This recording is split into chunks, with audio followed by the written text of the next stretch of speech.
Class Clowns is a comedy class for kids. And it's a workshop where we teach improv, stand-up, comedy writing, actually overall comedy production. The overlapping of both the artistic self-expression and leadership skills is very powerful. So the mission is to get kids comfortable enough to be able to speak their truth and know that their voice is valid in front of their peers, their school, which creates leadership. So the mission is to create future leaders of all different demographics. I got the inspiration by me being a professional comedian, and the more I got to know famous comedians, their stories, the journey to becoming a comedian, and I really honed in on the novelty of Dave Chappelle. Dave Chappelle knew he wanted to be a comedian when he was 13. And more than him just knowing what he wanted to do, it was the execution. It was the support from his family, his mother, his grandmother, and his father that supported that dream. And so he ended up becoming one of the most famous comedians in history. And so as I was working in commercial real estate, and we would do some volunteer work with other schools, and I thought, you know what if we introduced stand-up? What would that look like? And I pitched it to the company I worked with at the time, and they loved the idea. I pitched it to the school that we had an affiliation with. They loved it. And when I did the class and I saw the transformation of the kids, and I saw the impact it had on them, really, instantly they knew that they weren't going to be the same. And the teacher could see a real transformation from their students. So from that point, from 2011 on, it's been something that I have delivered whenever I got the chance. And now with a little bit of support with H3O Global, I'm able to take this class into parts of the world and parts of Chicago that are really hungry for it. I'm noticing a lot of schools really want this class. I think it's important for a variety of reasons, especially each class I teach, I learn more and more about it. So one of the things that I'm seeing is that the kids being put under the level of pressure to deliver unifies them. And it inspired the teachers. The teachers flourished in these courses. So I gave them an open, a wild card to be able to just use their imagination. It's not a sign of stupidity. To play and to feel comfortable and confident just talking to anyone that they would meet, because typically they're just as nervous, the other person they're talking to, as they themselves. So I saw the value of what the Class Clowns group wanted to create, and I wanted to forward your project. But I also had this class that had a lot of clowns in it. It was really like lively and silly, and took something to keep them all in straight and doing stuff. And I thought, they might be a great group to do some playing. We're always taught to think out of the box as educators, and it was an opportunity that would expose the students to teamwork, public speaking and listening skills, as well as develop their creative juices. I'm more confident now, you could say, just talking and expressing myself in a sense that I wasn't before. Like, I feel like I can go into a conversation and come out of it still not shaking. I learned that I shouldn't care about what others think of me or how others view me. That as long as I'm happy and I know what I'm doing, I should be happy. To not be afraid about public speaking. Like, yeah, people are looking at you. You're probably making maybe a little bit of a fool of yourself, but to just not care that much about it, I guess. Well, I think sure it would be, because it would help other people lose shyness and help them open up to other people. Because people are going to brace themselves, honestly. Because some people, like I said, they're shy and they don't want to do anything. It's like now, like, they're going to find something they want to do that's passionate to them. So this could be like an opportunity to them to do other things like YouTube, other platforms in life. Because some students that could be shy, just like Martin said, they could become better to themselves. They could gain more confidence with themselves. I was so nervous talking to other people, and I'm still am. I'm shaking right now. So good. Though. Yes, I'm shaking. So it took a lot of me to step in and trying to play the dating game, the freeze, other type of games. Yeah. You seen me? I was really nervous. You were. The class that we're doing and devising, we're looking at it both in class and out of class. So in school, it's forced upon you. And we're doing it within typically a writing setting, like a writing class, an English class, literature class. Because essentially you're writing a lot, you're assessing the world around you, and you're relaying it, and you're in speech, you're speaking. A lot of teachers like that. They like the public speaking element. They like that we do journaling in class. We journal about anything, so getting comfortable writing. When it's targeted for after school kids, I've noticed that I work with kids that want to do it. So initially, they're all in. It's so much more exciting and fun because the kids are on board, right? But the kids that are left behind are the ones that didn't know that they would have liked it. And that's exactly what happened this past session, where the classes were forced upon the kids in the middle of the day. They ended up transitioning, transforming, taking on things they wouldn't ever have taken, because after school either they have sports, they got to get home, they have family requirements. They wouldn't have signed up for a comedy class. They wouldn't have seen it. What you're seeing is that there's a transformation there that I don't think is part of the normal curriculum. Oh, I think a bunch of kids had breakthroughs in confidence. I mean, I think a bunch of kids, there would not have been kids jumping into the performance at the last minute saying, I want to be in this, I got to be in this, let me in this. Now, there's a pressure for grade, because I was creating that pressure, but, if you really don't want to do something, you're going to take a terrible grade and just and not take it. And they were pushing themselves in. Yeah. And so I think that a lot of kids stepped up in their ability to be confident, and I got to know them better. So the connection that I have with kids now is different because of our playing that we did, and how I got to see them play. When it comes to the art of play and the art of joking around, the fun part is that high school students take themselves seriously and don't want to look stupid. But when they look stupid, it actually is winning here in this class. The objective of this class is the dumber you look or the sillier you are, the funnier the content, and then you're the whole objective. So really getting out of their shells of looking good, number one. Number two, delving into their imagination. Using imagination, again, in an age of technology where imagination is thrown at you all day long to the point where you're mentally exhausted, you're tapping into imagination, you're tapping into the idiosyncrasies of your community, of your life. There's this freedom of play. That is really powerful. I think there was some change. There's a lot of people that opened up to me. I was like, wow, it's this actually helped them. To me, I like talking a lot, but it just helped me. I don't know how to put this, but it helped me how to talk to more people, just stay in one circle, but just talk around the school, not drama, but just talk to other people I never met before. In this class, everybody goes around. Everybody tries to come in together. But after class clowns, I wouldn't talk to some people because I thought that they were too cool. But I started trying to join in more with them. Okay, so they would try to I would try to join in with them, make talk. Cause after that, everybody's the same. Yeah, so that was my my point of view. Okay. So I started to join more. It helped me open up and not be as scared or shy when I'm presenting in front of others, and it also helped me concentrate more and not be very jitterish. Leadership, for sure. Leadership, trusting your intuition. The other part is preparation. And the students that are part of this program, they're actually seeing how to unfold a very intense project. And really, I think in the end of the day, when you make someone laugh, first off, they're listening to you. There's a joy in the room, and you feel worthy.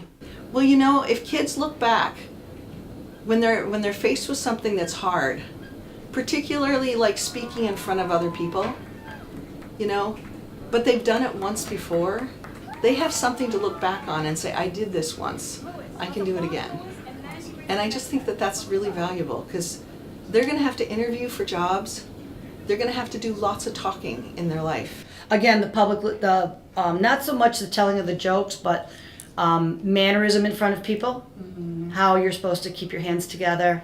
A lot of times when they do public speaking, they don't know where to put their hands. Yes. And then also eye contact, being okay to stand up and be relaxed. They're going to be doing presentations for a long time. This is gonna bring something into your life, like for the rest of your life. It's gonna help you go through things like you're getting down. You just pick yourself right back up. What I liked about it is that not only did it help me become more confident, but it helped everybody else in that class. What I noticed in the beginning, when they were doing the introductions, nobody wanted to come up. Nobody was enthusiastic. But then after we did the sketch, more people started to open up, and more people started talking. The first class of clowns, I was absent, but like the next time that you came, I was here. So I was like, oh my god, I wasn't expecting that. I totally forgot that we had the class clown program. So I told my friend Alea, I was like, oh my god, what are we supposed to do? And then she's like, you just be yourself. So I was like, I was kind of shy at first because I didn't know what to expect and how other people will react. Because I only goof around with certain people, not like in class. I liked everything about it. I like how it was very open to many different things. I like how we did get a lot of people out of their comfort zone, which was really cool. I liked how I got to interact with everybody, because when I'm in class, I usually don't talk to the people that are across the room. It was kind of useful for practice for improv because I did have a show coming up, and it was just kind of useful to get used to public speaking because with like my improv club, I've come to know them, so I'm used to like making jokes that I can just make with my friends. But just like public speaking in general is like nerve-wracking for me still, so it is useful. One of the things that really kept getting me was the lack of enthusiasm to play. The reserved, just this pullback. And the more I would want them to jump in like, let's have fun, the less they trusted that. And when I go back and I talk to them where there's nothing at stake and they know me now, I really get it's about trust. So that was the greatest challenge, and it really countered my expectation. I expected some of my kids who were already silly in class to be like amazing with it, and at first they were kind of resistant, and so I was surprised. And I was surprised by the kids who stepped up to do things that I wasn't expecting that would. Anytime you can get a student to open up and explore different ideas, that's an educational win. So the impact will be lifelong for these guys because they had this experience. So the components that are in this class are really unique, rather. So it's a hybrid of my experience, 10 years being a comedian, 3 years studying improv, and working with just myself and giving kids access to the stuff that I wish I had learned in high school. That's really how the syllabus was created. Yeah, it might be fun to throw some of this stuff in as a way to warm up. I mean, my kids are going to have to memorize a monologue, an acting monologue in the next, 8 weeks or so. But maybe there's some, way that we can play freeze to loosen people up. Right. Or just, create some, physical stuff to allow the kids to do some imagining of what is that physicalness of that character, because they're supposed to act it. Now they're freaked out by memorizing it, but they have to act it too. And when I do this project every year, I'm stunned at the actors that show up because I don't know who they are. Well, when we cover the public speaking unit, because we don't have a public speaking class anymore, so we have to integrate that into our language arts curriculum. So there are times where now I'm thinking maybe Zip Zap Zop would do good to get them up and moving beginning of the year, because by the end of the year they're comfortable with standing up and giving a presentation, but at the beginning of the year it's kind of hard. What I think worked magically was having 2 distinct class cohorts, and the fact that they never met, and having a final performance. I think the final performance was the #1 unifier in these 2 classrooms had I never come. And I think even both of the teachers, I know, both of the teachers said that there's a difference in the relatedness that they have with their students. It's like they went through war together and now they're bonded for life. I think that's huge. I never would have expected that. That really, really worked. What didn't work was the time frame. I think we would have got more out of the kids had it been 8 or 10 weeks. I think they would have really participated a little bit more if they had a heads up. Other than that, the major support from the schools, the school supporting me and the teachers being there and present and participating worked powerfully. I've done an after-school program where there was no teacher there, and it can turn into chaos. So having a co-pilot that knows the educational infrastructure with a proper teaching degree was way helpful. So I think that they got just the liveliness of what it is to hang out with somebody who does funny as a living. And I actually also got to see kids stand up and be leaders. You know, I know there's this one day that they, several boys decided to teach Mona a couple games, and you were willing to let that happen. Yeah. I think at times they were a little shy, a little closed up from it, and that they weren't too sure what they wanted to do. I knew a couple of them were like, no, I don't feel comfortable even standing in front of the class. Gotcha. So that was a little bit more than I expected. I thought that they would participate a little bit more, but toward the end they really did, and we really had some standouts. I felt we were a little rushed with the 6 lessons, but then again, if I would have known earlier, I could have slotted more time. So it was kind of hard when it came about. Our semester was set, so we had to pick and choose what dates we could do. Right.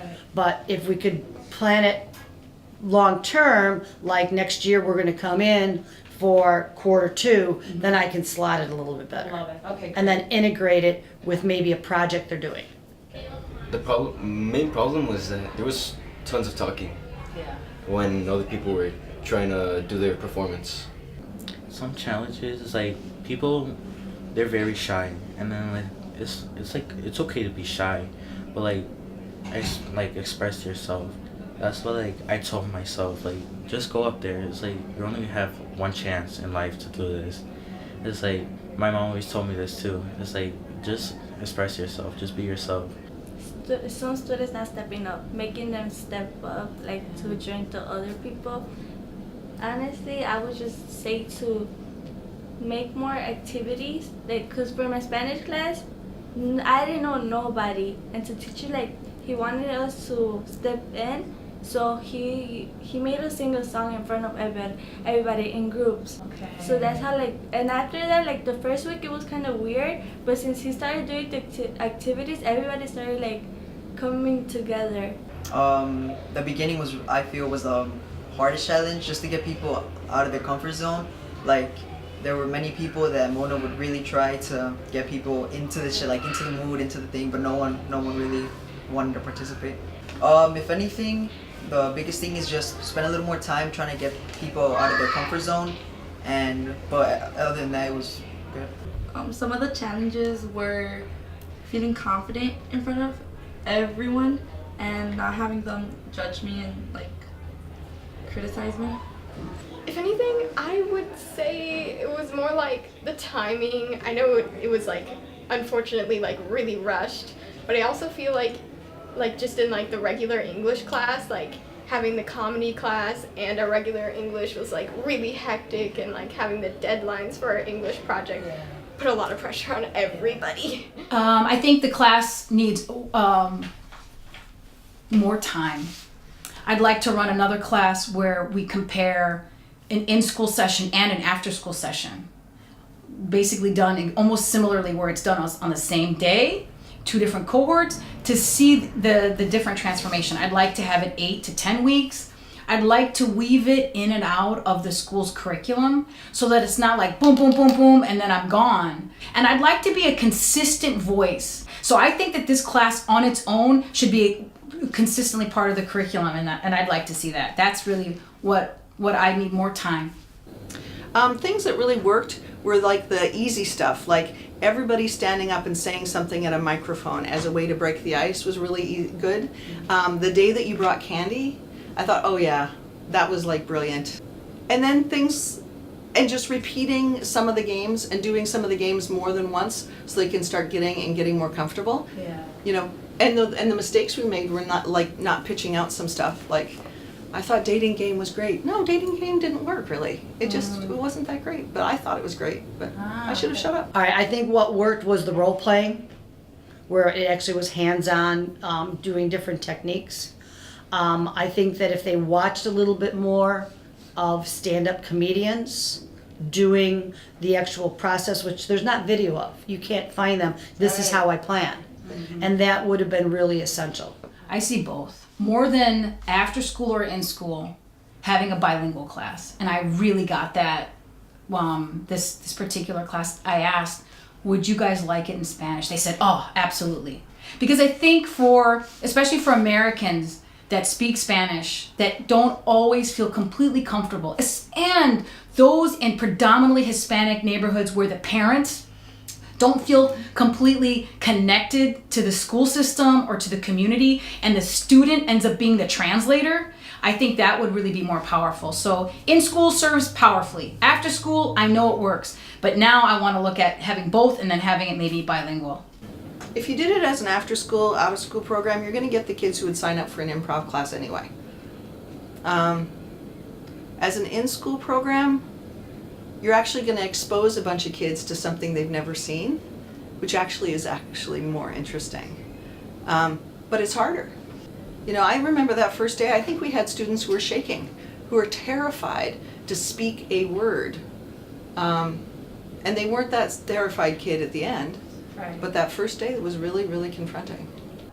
The after school would be more like an enrichment, where I think the unit could work at like a sophomore level, because they do need public speaking exposure. And when I've taught a speech class, and when you have a speech class, you teach demonstration, you teach informational and stuff like that. They don't get enough experience in the curriculum to branch out and be out of the box. This definitely got them to be out of the box. Honestly, out of school. Because of the people who would want to do it, they would come after school. Yeah. Instead of being forced to do it. Right. Like some of us, we didn't want to participate. But some of us, we came through with it and we pushed through. I say like in school, because after school people just like to go home and don't want to do anything. I see this as an in-school program because, like I said, people are not going to go after school, just to be honest. Yeah. I mean, I would say both, because even people like, when they see it in class, they will step in. But like after school, they will have something else to do just instead of going home, not be socialized with other people, you know? I think this is an in-school program because if you make it as an after-school activity, the people that want to be in it are going to be in it. And when you make it an in-school program, you're forced to be in it. It's gonna go in your grade, and most people don't want to get a bad grade. I feel like if you want to get to like the person to be for sure out of their comfort zone, it has to be in school. Because out of school, you're in that program because you want to be in the program. But when you're in school, it's something that like it's just thrown at you, so you have to learn from it like that, and you have to learn what the students are gonna say and do. It kind of would depend. I feel like it might work better as like after school, but at the same time, it's so useful during school. Because with after school, you have people that generally want to, and sure, sometimes you might like push yourself to like join like a bunch of new clubs, but you might not stick with it. So having it as an in-school would be useful to like, you know, like push yourself through it, and you kind of just have to stick with it even if it's hard. But with after school, you can like find a bunch of people who are really passionate about it and really good at it. This year in 2019, my intention is I'm going to South Africa and doing a South African pilot program in Cape Town and Joburg, ideally. Then I want to take it to the West Bank. I've gotten greenlit to do in the West Bank and Palestine and some of the school systems there. In an ideal world, in the next 5 years, ideally I want kids involved. I have classes designed for a corporate setting where we use these kinds of comedy exercises to create better relatedness within the company structure. Also, I'd like to do it with some of the elderly, because I know Alzheimer's and dementia is a variable. So stand-up improv can have an impact on folks with OCD and other social anxiety disorders. So that's really the big picture for H3O Global, is to have a platform where we're offering a multitude of classes on different parts of the world, and in looping in The teachers would be the comedians that are coming up all over the world. The comedy scene is blowing up all over. They love teaching comedy and they love teaching improv. So that's really on a global setting. You're going to hear a lot more of these comedy classes. And it has to be the teacher who's open to it. Yeah. You know, like I offered it to another teacher and she's like, my first hour kids are really quiet. I don't think it'll work. And I'm like, I don't think it'll work. If you don't think it'll work, it won't work. Right, You know? right. Because So it the really teachers is. have buy-in. The teacher has to have buy-in, yeah. Okay. Yeah. I definitely would recommend it. I think it's really a good bonding experience for the students. I think that I have other teachers that were hearing about it and they were like, oh God, how can we get part of that? Nice. So if we can align it with, you know, I think a language arts class makes more sense. Mm-hmm. But even like we have the theater classes, even talking to the theater teacher, that might help as well. Yeah. Yeah. Like people will have better opportunities instead of like other classes that is not really important in this school. Like this could be like adults don't see this as a job. They think it's like a hobby, but Yeah, that's true. yeah, it's like honestly you see how other comedians like Kevin Hart, Chris Rock, yeah, it's like this could be a job for Yeah. students. Because it helps. It really does help. A lot of students that I knew nothing about that were shy now talk more, now are more expressive, and just do more. Yes, I would like to see this program in future classes year round because it makes the kids like feel confident. Like even like there's kids in my class where they didn't really like to talk, and now that Mona came and we got the program, they talk more. Now, to take this into a full-time, full-on engine requires funding. And our mission is that it not only be US-based, setting up classes internationally, providing support and infrastructure for comedy. Again, comedy is booming all over the world without proper instruction. So I'd like to create full-time positions where we can take the kids' comedy classes to different parts of the world, especially in places where there's a lot of idle time. I'd like to say thank you to those that contributed to H3O Global and these kids' comedy classes. Like, it brings tears to my eyes, the level of gratitude that I have for our donors. 2 particular donors saw something in me and they delivered. One lives in Dubai and one lives in LA, and I'm from Chicago. And we happened to meet in Switzerland, which is where, I guess, cool stuff happens. Chocolate and watches, and apparently comedy classes.